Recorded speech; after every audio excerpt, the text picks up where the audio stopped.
بسم اللہ الرحمن الرحیم والحمد للہ رب العالمین والصلاة والسلام علی نبینا محمد وعلی آلہ وصحبہ اجمعین والتابعین لہ بإحسان الی یوم الدین۔ ایک دوسرا موضوع جس کے آپ کافی دنوں سے انتظار کر رہے ہیں، بلکہ اول سفر سے اس پر A4 پیج کا ایک 10-15 سال پہلے میرے قلم سے لکھا گیا ایک مضمون ہے، وہ بھی پوسٹ کیا گیا اس سے پہلے۔ تو یہاں پر مختصراً ہم یہ عرض کریں گے کہ توحید میں مخل جو باتیں ہیں ان میں سے بعض مہینوں اور دنوں یا اسی طریقے سے زمان و مکان کو فالعیاذ باللہ منحوس سمجھنا یا اسے بدشگونی وغیرہ لینا، جو کہ شرعاً جائز نہیں ہے۔ تو لہذا بہت سے لوگ ہم اور آپ روزمرہ زندگی میں دیکھتے ہیں کہ بعض دنوں کو منحوس سمجھتے ہیں یا بعض مہینوں کو یا بعض نمبروں کو۔ اب بہت سے لوگوں میں سے آپ لوگ جانتے ہوں گے کہ کسی خاص نمبر، کسی خاص ہندسے کو منحوس وغیرہ سمجھتے ہیں۔ بعض اسی طرح کچھ لوگ ہیں سفر کے مہینے کو منحوس سمجھتے ہیں زمانہ جاہلیت سے ہی، یعنی نبی صلی اللہ علیہ وسلم کی بعثت سے ما قبل ہی سے، جس میں شادی بیاہ کرنا باعث نحوست وغیرہ سمجھا جاتا تھا، جس طرح شوال وغیرہ میں بھی سمجھتے ہیں۔ تو اللہ کے نبی صلی اللہ علیہ وسلم نے ان تمام باطل معتقدات کو یک قلم رد کیا، ان کی بیخونی کی، ان کو ختم کیا کہ دین اسلام میں، شریعت محمدی میں کسی ایسی چیز کی گنجائش نہیں جو آپ کے لیے رکاوٹ بنے، جو آپ کے لیے حوصلہ شکنی کا سبب بنے، جو آپ کو وہم میں مبتلا کرے، بلکہ دین اسلام میں کیا ہے؟ تفاعل ہے، جو آپ کی حوصلہ افزائی اور آپ کی مورال کو ہائی کرنے کا بہت بڑا ذریعہ ہوتا ہے۔ اس لیے ام المومنین عائشہ صدیقہ رضی اللہ تعالیٰ عنہ فرماتی ہیں کہ کان نبی صلی اللہ علیہ وسلم کان یعجبہ التفاعل و یکرہ التشاؤم۔ اللہ کے نبی صلی اللہ علیہ وسلم کو نیک فعل، نیک شگون پسند تھا، اس کے برعکس بد شگونی انتہائی ناپسند تھی۔ تو آپ صلی اللہ علیہ وسلم نے اسے حرام قرار دیا، فطرتاً آپ کو ناپسند یہ چیزیں تھیں، اور پھر شرعاً آپ نے حرام قرار دیا کہ لا عدوہ ولا طیارتا ولا حامہ ولا سفرہ۔ یہاں پر ہمارا موضوع ولا سفرہ کا جملہ ہے، تو اس سے مراد ہے کہ لا سفرہ مشؤوم، یعنی سفر کا مہینہ جس طرح بعثت محمدی سے پہلے لوگ منحوس سمجھتے تھے، سفر کا مہینہ منحوس نہیں، اور اس میں کوئی بھی کام کرنا دیگر مہینوں کی طرح آپ اللہ کی اطاعت کا کریں گے تو وہ باعث برکت ہے، اور اگر آپ اللہ کی نافرمانی دیگر مہینوں کی طرح اس میں بھی کریں گے تو وہ برا ہے۔ اور اس سے پہلے عدوہ طیارہ کی اور حامہ، ان تمام چیزوں کی ہم تشریح دیگر مقامات پر موقع محل کے اعتبار سے کر چکے ہیں۔ تو زمان و مکان سے بدشگونی لینا یہ ایسا عقیدہ ہے جو توحید کے منافی ہے، ہی ہے، اسے اسلام نے کالعدم قرار دیا ہے۔ اور سفر کا مہینہ اللہ تعالیٰ کے دیگر بہت سے مہینوں میں سے ہے، اور اللہ تعالیٰ کے دیگر سال و ماہ اور ایام کی طرح ہے، جس میں وہی ہوتا ہے جو اللہ تعالیٰ نے مقدر کر رکھا ہے قضاء و قدر کے ذریعے، اور اللہ تعالیٰ کی تقدیر میں زمان و مکان کا کوئی دخل نہیں، یعنی کہ کسی چیز کو جو تقدیر خیر ہو تو وہ کسی خاص مہینے میں ہوتی ہے، تقدیر شر ہو تو وہ کسی دوسرے مہینے میں ہوتی ہے، ایسا نہیں۔ اس کے ساتھ اللہ تعالیٰ کی قضاء و قدر کا تعلق نہیں، اللہ تعالیٰ ہر چیز میں خود مختار ہے، لا یسأل عما یفعل وهم یسألون۔ تو اس کی عملی یعنی صورت ہم آپ کے سامنے پیش کرتے ہیں کہ بدر کا مہینہ مسلمانوں کے لیے تاریخ میں مبارک، سفر کا مہینہ مسلمانوں کے لیے تاریخ میں ویسے مبارک رہا ہے جس طرح دیگر بہت سے مہینے ہیں، محرم سے لے کر ذی الحجہ تک، جس طرح رمضان، شوال، دیگر مہینے ہیں، ویسے سفر کا مہینہ مسلمانوں کی تاریخ میں بڑا اہمیت کا حامل رہا ہے۔ اگر سیرت نبوی علیہ الصلاۃ والتسلیم کی ہم ورگردانی کریں یا اللہ کے نبی صلی اللہ علیہ وسلم کی سیرت کا مطالعہ کریں تو ہم اور آپ پائیں گے کہ ماہ سفر میں غزوہ ابوا، جو نبی صلی اللہ علیہ وسلم کے عہد کا ہجرت مدینہ کے بعد سب سے پہلا غزوہ تھا جس میں نبی صلی اللہ علیہ وسلم نے شرکت کی۔ اللہ کے نبی صلی اللہ علیہ وسلم نے بنفس نفیس اس غزوے کی کمان کی، اور اس میں خیبر فتح، اور اسی میں غزوہ ابواء میں نہیں، غزوہ ابواء میں اللہ کے نبی صلی اللہ علیہ وسلم نے خود کمان کی ہجرت کے بعد مدینے میں، اور پھر ماہ سفر کے اندر غزوہ خیبر مشہور پیش آیا، جس میں یہود خیبر کو خیبر سے جلا وطن کیا گیا، اور اسی میں خیبر نبی صلی اللہ علیہ وسلم کے ہاتھ پر فتح ہوا، یعنی اسی ماہ سفر کے اندر سب سے پہلا غزوہ۔ اور سب سے بدترین دشمن یہود، لَتَجِدَنَّ أَشَدَّ النَّاسِ عَدَاوَةً لِلَّذِينَ آمَنُوا الْيَهُودَ وَالَّذِينَ أَشْرَكُوا، بت پرست اور یہودی سب سے بدترین دشمن اہل ایمان کے، جبکہ نصارہ ان کے مقابلے میں ذرا ان کے اندر انسانیت زیادہ ہے۔ اور بعض لوگ ماہ سفر میں سفر وغیرہ کرنے سے، شادی بیاہ کرنے سے، یا پیغام نکاح وغیرہ دینے سے، یا کوئی بزنس سٹارٹ کرنے سے، یا دکان و مکان کی اساس و بنیاد رکھنے وغیرہ سے اجتناب کرتے ہیں کہ اسے منحوس سمجھتے ہیں، جبکہ اللہ کے نبی صلی اللہ علیہ وسلم کی نبوت کے معاشی علامات اور دعوت میں سے سب سے بڑی چیز کیا تھی؟ غزوہ۔ جیسے اللہ کے نبی صلی اللہ علیہ وسلم کا فرمان ہے، جعل رزقی تحت ظل رمحی والعار علی من خالف امری۔ نبی صلی اللہ علیہ وسلم کے نبیانہ معجزات میں سے ایک معجزہ یہ ہے کہ اللہ کے نبی صلی اللہ علیہ وسلم کی نمایاں علامات اور نشانیوں میں سے اللہ کے راستے میں غزوے کرنا ہے۔ تو سب سے پہلا غزوہ جس کا آغاز نبی صلی اللہ علیہ وسلم نے اپنی زندگی میں کیا اور خود بنفس نفیس شریک ہوئے، وہ غزوہ ابواء تھا جو سفر میں واقع ہوا، اور وہ غزوہ جس میں نبی صلی اللہ علیہ وسلم کے سب سے بدترین دشمنوں کو، مشرکین مکہ کے بعد شکست ہوئی، یعنی یہود کو خیبر میں، یہ بھی ماہ سفر میں ہوا۔ اور پھر مسلمان نبی صلی اللہ علیہ وسلم کی سیرت سے، لا علمی کی وجہ سے، جہالت کی وجہ سے، شوال میں، سفر میں، ان مہینوں میں تشاؤم یعنی بدشگونی کی وجہ سے بہت سے اہم کام جو ان کو کیے جانے چاہیے، ان سے اپنے آپ کو، اپنی سوسائٹی کو، اپنے بال بچوں کو ان سے محروم رکھتے ہیں۔ اللہ رحمان کی نافرمانی کر کے ناراض کرتے ہیں، اور شیطان کی پیروی کر کے شیطان کو خوش کرتے ہیں، جبکہ اللہ کا حکم ہے ان الشیطان لکم عدو فاتخذوہ عدوا۔ اور یہ تمام کے تمام اسی دائرہ میں سے جس کو اللہ کے نبی صلی اللہ علیہ وسلم نے حرام قرار دیا، اور جو جناب توحید کے، حقیقت توحید کے منافی ہے اور توحید میں قادح ہے۔ اسی طرح بہت سے تجار جو ہے نا، بزنس ایگریمنٹ وغیرہ بھی سفر کے مہینے میں نہیں کرتے، اور دیگر جو لین دین وغیرہ کے معاملے ہیں بدشگونی کی وجہ سے، یہ تمام کے تمام منع عنہ ہے شرعاً۔ اب جو شخص بھی بعض اوقات کو، بعض دنوں کو، بعض مہینوں کو، کسی ٹائم کو، کسی صبح شام کے وقت کو، یا بعض آواز کو، جیسے الو وغیرہ کی آواز، کوے کی آواز،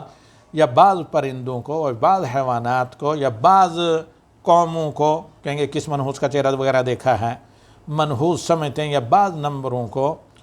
وغیرہ وغیرہ، یا یہ ہے کہ کسی کانے کو دیکھ دیا، کسی لنگڑے کو دیکھ لیا، کسی بیمار کو دیکھا وغیرہ، کسی پاگل وغیرہ کو دیکھا، اور اس سے اگر بدشگونی لوگ لیتے ہیں تو یہ توحید میں نقص ہے، اور توحید میں قادح ہے، اور توحید کے منافی ہے، تو آدمی موحد نہیں رہتا۔ لہذا اپنی توحید کو صاف ستھرا رکھنے کے لیے ان تمام جاہلی معتقدات سے اپنے دل و دماغ کو بالکل صاف ستھرا رکھنا چاہیے، اور یک لخت ان کو خرچ کر نکال دینا چاہیے۔ اور اس سلسلے میں سب سے زیادہ ممد و معاون عقیدے کی کتابیں تو ہیں ہی ہیں، جیسے کتاب التوحید، تقویۃ الایمان، عقیدہ اہل السنہ والجماعہ، یا اور اسی طرح العقیدہ الطحاویہ وغیرہ، اور کتاب التوحید صحیح بخاری میں۔ اس کے ساتھ ساتھ نبی صلی اللہ علیہ وسلم اور اصحاب رسول بالخصوص سابقون الاولون کی سیرت کا پڑھنا۔ اللہ کے نبی صلی اللہ علیہ وسلم فرماتے ہیں کہ العیافۃ والطیرۃ اللہ کے نبی صلی اللہ علیہ وسلم فرماتے ہیں کہ العیافۃ والطیرۃ والترک من الجبت، کہ یہ تمام کی تمام چیزیں جو زمانہ جاہلیت میں عربوں میں مشہور تھی بدشگونی کے لیے پرندوں سے بدشگونی دینا اور دیگر یہ تمام کے تمام جبت یعنی بت پرستی کی نوع کی شرک میں سے ہیں۔ ابن مسعود رضی اللہ تعالیٰ عنہ کہتے ہیں کہ ان نبی صلی اللہ علیہ وسلم قال الطیرۃ شرکن، الطیرۃ شرکن 3 دفعہ، کہ پرندے کو اڑا کر اس سے بدفعل یا لینا یا نیک فعل لینا وغیرہ یہ شرک ہے، 3 دفعہ نبی صلی اللہ علیہ وسلم نے فرمایا۔ وما منا الا ولکن اللہ یذہب بالتوکل، کہا ہم میں سے شاید ہی کوئی بچتا ہو اس طرح کی چیزوں سے، کمزوریوں سے، لیکن اللہ تعالیٰ پر توکل اور اعتماد یہ توحید کا چونکہ حصہ ہے تو لہذا اللہ تعالیٰ توکل کے ذریعے اسے ختم کرتا ہے۔ تو توکل علی اللہ جو ہے یہ بدشگونی کا علاج ہے۔ پرندہ الو ہو کہ کوا ہو یا ان کی آواز ہو، دائیں طرف اڑے یا بائیں طرف اڑے، کبوتر کسی کو سگنل دے یا نہ سگنل دے، اس کا کوئی اثر نہیں پڑتا ایک مسلمان پر۔ لہذا اللہ پر توکل ان تمام حوصلہ شکن معتقدات کا علاج ہے۔ تو مسلمان کو چاہیے کہ جس کام کا وہ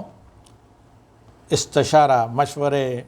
سمجھدار خیر خواہوں سے مشورے لینے کے بعد اگر یعنی وہ کام ایسا ہے کہ جس کے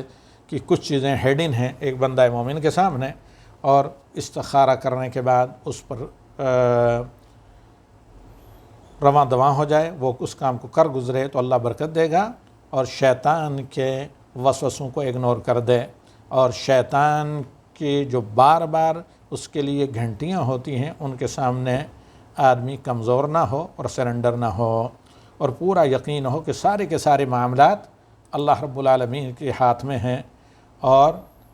تقدیر لکھی ہوئی ہے جو کسی پرندے کے اڑنے یا بولنے یا کائیں کائیں کرنے سے رد نہیں ہوتی۔ اللہ کے نبی صلی اللہ علیہ وسلم فرماتے ہیں من ردت الطائرۃ من حاجۃ فقد اشرک، جس سے بدشگونی نے کسی مقصد پر نکلنے سے، کسی کام کو کرنے سے رد کر دیا، اس نے شرک کا ارتکاب کیا۔ صحابہ نے کہا فما کفارۃ ذالک، یا رسول اللہ اس کا کفارہ کیا ہے؟ قال ان تقول اللہم لا خیر الا خیرک ولا طیر الا طیرک، اے اللہ خیر صرف تیری طرف سے ہے اور فعل بھی صرف تیری طرف سے ہے، تیرے علاوہ نہ کوئی حاجت کشا ہے نہ کوئی مشکل کشا، ولا الہ غیرک، اور نہ مستحق کے عبادت معبود اور محبوب تیرے سوا کوئی اور ہے۔ الہ کا معنی محبوب ترین معبود ہوتا ہے۔ اور نبی صلی اللہ علیہ وسلم کے سامنے پرندوں سے فعل لینے کے سلسلے میں مسئلہ پیش کیا گیا تو آپ صلی اللہ علیہ وسلم نے فرمایا کہ احسن حل فعل، ان تمام چیزوں کو چھوڑو، کسی بھی چیز سے تم فعل نیک لو، ولا ترد مسلما، لا ترد مسلما، یعنی فعل نیک چونکہ مسلمان کو کسی کام سے نہیں روکتا۔ فَإِذَا رَأَى أَحَدُكُم مَّا يَكْرَهُ فَلْيَقُلْ اللَّهُمَّ لَا يَأْتِي بِالْحَسَنَاتِ إِلَّا أَنْتَ وَلَا يَدْفَعُ بِالسَّيِّئَاتِ إِلَّا أَنْتَ وَلَا حَوْلَ وَلَا قُوَّةَ إِلَّا بِكَ، جب تمہیں کسی چیز کا یعنی خدشہ ہو تو پھر اللہ سے یہ دعا کرو اے اللہ اچھائیاں تیرے سوا کوئی نہیں لا سکتا، صرف تیری طرف سے اچھائیاں آتی ہیں، اور برائیوں کو تیرے سوا کوئی نہیں روک سکتا، یعنی نہ تیرے سوا کوئی حاجت روا ہے نہ مشکل کشا، ولا حول ولا قوت الا بک، تیرے سوا کوئی طاقت و قوت نہیں جو ہمیں نقصان پہنچا سکے یا ہماری حاجت کو پورا کر سکے۔ اللہ کے نبی صلی اللہ علیہ وسلم فعل لیا کرتے تھے، آپ کو فعل پسند تھا، اور اچھے الفاظ یا کلمات اچھے ناموں سے فعل نیک لیتے نبی صلی اللہ علیہ وسلم، جیسے کہ اللہ کے نبی صلی اللہ علیہ وسلم نے فرمایا لا عدوى ولا طیرہ ویعجبنی الفعل، عدوہ اور طیرہ یعنی پرندوں سے فعل لینے کی کوئی حیثیت نہیں۔ اسی طرح اللہ کے قضاء و قدر کے بغیر خود بخود کسی چیز میں عدوہ یعنی متعدی بیماری ہونے کی کوئی قوت نہیں۔ تو قیل وما الفعل، آپ صلی اللہ علیہ وسلم سے فرمایا، اب صلی اللہ علیہ وسلم سے دریافت کیا گیا کہ فعل کیا چیز ہے؟ قال الکلمہ طیبہ، اچھا کلمہ نہیں، یعنی ہمیشہ حوصلہ افزائی کہیں رہے ہیں، اچھی بات کہیں، بری بات نہ کہیں کسی کو۔ تو فالکلمہ طیبہ توجبہ صلی اللہ علیہ وسلم لما فیہ من ادخال سرور علی النفس، اچھی بات جو ہمت افزائی کی ہو، جس سے حوصلہ بلند ہو، جس سے انکریجمنٹ ہو، نہ کہ ڈس انکریج ہو آدمی، یہ چیز نبی صلی اللہ علیہ وسلم کو پسند تھی، اور اس سے آپ صلی اللہ علیہ وسلم خوش ہوا کرتے تھے اور پھر آگے بڑھ جاتے، اور انسان کے لیے یہ حوصلہ افزائی کا سبب بنتی ہے۔ اس کی مثال نبی صلی اللہ علیہ وسلم کی سیرت میں ہے کہ جب دشمنوں نے انعام کی لالچ میں گھیرا ہوا تھا اور زندہ یا مردہ نبی صلی اللہ علیہ وسلم حضرت ابوبکر کو مکہ لے جانا چاہتے تھے، شہید کر کے، سر قلم کر کے یا گرفتار کر کے، تو اس موقع پر اللہ کے نبی صلی اللہ علیہ وسلم کا گزر ہوا، ایک چرواہے کے پاس سے پوچھا اس کا نام کیا ہے، بتایا گیا اسلم، کہا بکریاں کس کی ہیں، ایک دوسری جگہ پوچھا، کہا قبیلہ بنو اسلم کی، کہا تب تو میں سلامتی کے ساتھ انشاءاللہ مدینہ پہنچ جاؤں گا۔ تو اللہ کے نبی صلی اللہ علیہ وسلم اچھے ناموں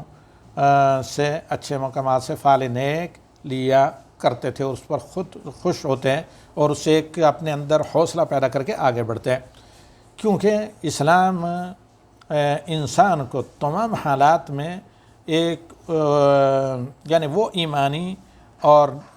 روحانی قوت عطا کرتا ہے جس سے اس کا حوصلہ بلند ہو، نہ کہ حوصلہ شکنی ہو، اور اسے ذہنی اور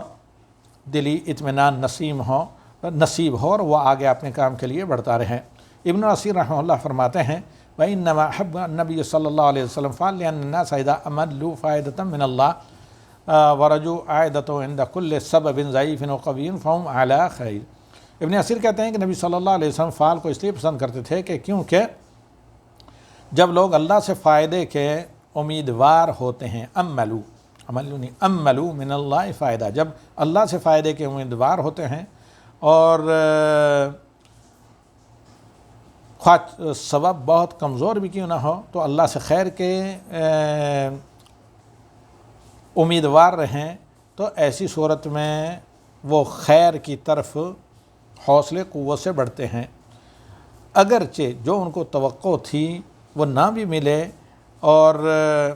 اللہ تعالیٰ سے صرف امید رکھنے کے نتیجے میں انہیں اجر و ثواب اس پر ملتا ہے، اور یہ اللہ تعالیٰ کی طرف سے پیشگی ان کے لیے خیر ہوتی ہے۔ لیکن جب اللہ تعالیٰ سے فلیعوذ باللہ مایوس ہو جائیں، جو ایک مسلمان کی شان نہیں ہے، تو ایسی صورت میں وہ ہر شر سے ڈرنے لگتے ہیں، اور پرندوں کو اڑا وغیرہ کر فعل نیک یا بد وغیرہ لینا، یہ کیا ہے، فلیعوذ باللہ مخلوق سے امید رکھنا اور خالق سے مایوس ہونا، جو منافی ایمان و توحید ہے۔ اور اسی کو عبداللہ بن مسعود رضی اللہ تعالیٰ عنہ نے سوء ظن قرار دیا ہے، اسی کو عبداللہ بن مسعود رضی اللہ تعالیٰ عنہ نے سوء ظن قرار دیا ہے، جو کسی مسلمان کی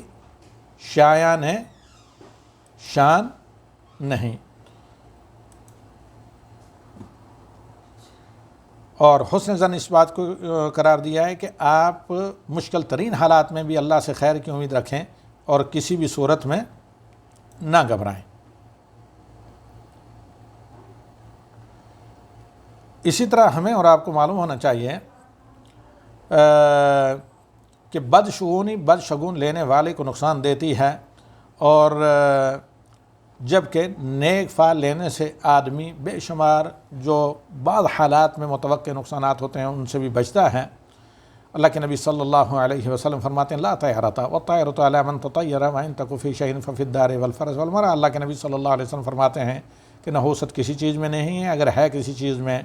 تو گھر میں، یعنی گھر ہمسایہ اچھے نہ ہوں یا تنگ ہوں، اس کی یہ شرح کی گئی ہے۔ گھوڑا، یعنی گھوڑا جس مقصد کے لیے لیا گیا ہے وہ مقصد پورا نہ ہو رہا ہو۔ مرا، عورت، یہ نہیں کہ عورت کی شکل یا قبیلہ یا ان چیزوں کو دیکھ کر آدمی منحوس سمجھے، لیکن یعنی جو مقصد ہوتا ہے شریک حیات کا وہ پورا نہ ہو، گھر جنت کے بجائے، سکون کے بجائے بے چینی کا سبب بنا ہوا ہو۔ تو فعل بد انسان کو چونکہ آگے بڑھتے ہوئے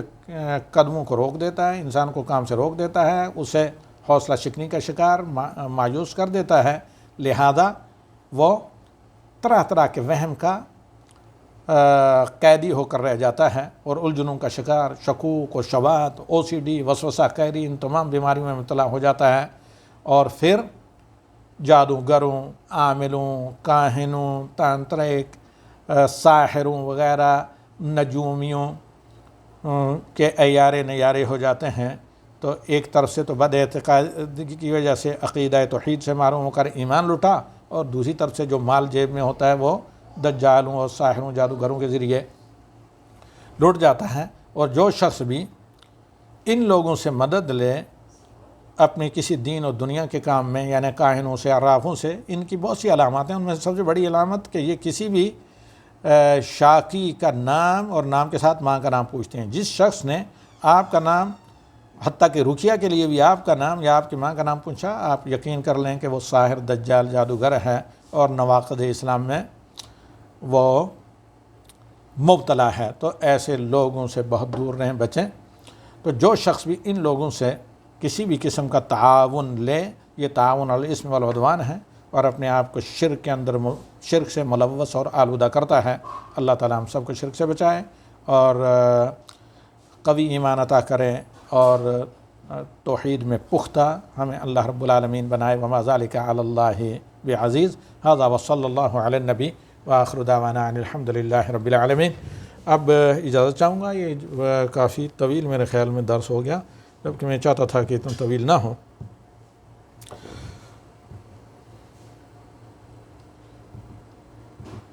اس کو ہم القلم کے لیے ایڈمن میں ڈال دیتے ہیں، ٹیلی گرام ایڈمن میں، چونکہ واٹس ایپ میں یہ جائے گا نہیں.